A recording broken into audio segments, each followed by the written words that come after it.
राम राम दोस्तों, कैसे हैं आप सभी। में आशा करता हूँ आप सब ठीक होंगे। मेरा नाम है नितिन और आप सुन रहे हैं दास्तान ए खौफ। अगर आप चाहते हो आपकी कहानी इस चैनल पर आए तो आज ही अपनी कहानी मुझे भेजे। मेरी इंस्टाग्राम आईडी है दास्तान ए खौफ। मैं आपकी कहानियों का इंतजार वही करूंगा। मेरा नाम वरुण है। मैं उत्तराखंड का रहने वाला हूं और आज मैं आप सभी को अपने साथ बीती एक सच्ची कहानी बताने जा रहा हूं।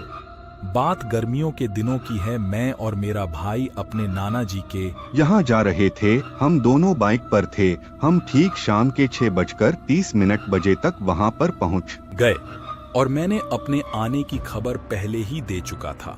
मेरा भतीजा हमसे पहले ही वहाँ पर हमारा इंतजार कर रहा था। हम अच्छे से अपने नाना जी के घर पहुंच गए। हम सब लोग खाना खाकर बैठे ही थे कि अचानक मेरे मामा जी के लड़के जो कि वहीं पर रहते थे उनको फोन आया that their cat has died.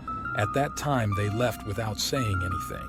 It was 9 o'clock at night. थे हम सब खाना खाकर लेटे ही थे कि थोड़ी देर बाद जब वो आए और चुपचाप अपने कमरे में चले गए। हम सब के सब उनको ही देख रहे थे। मामा जी के लड़के उस वक्त किसी से बात करना नहीं चाहते थे।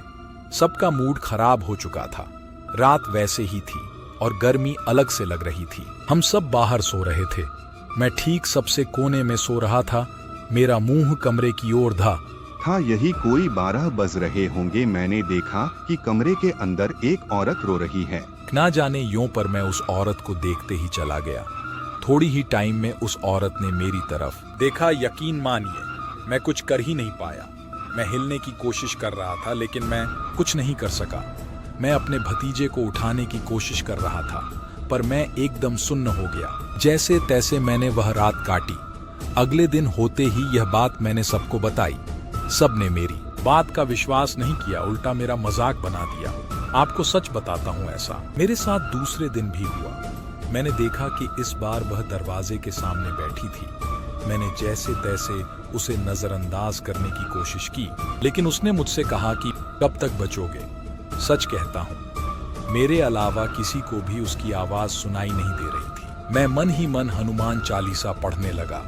मैंने अगले दिन यह बात उनसे दोबारा बोली लेकिन फिर से सब के सब हंसने लगे। किसी ने मेरी बात पर विश्वास नहीं किया। नहीं मालूम कि आपको भी विश्वास आएगा कि नहीं, लेकिन उस दिन के बाद से मैं हर मंगलवार को हनुमान जी के मंदिर जाता हूँ। बस यही थी मेरी ये कहानी।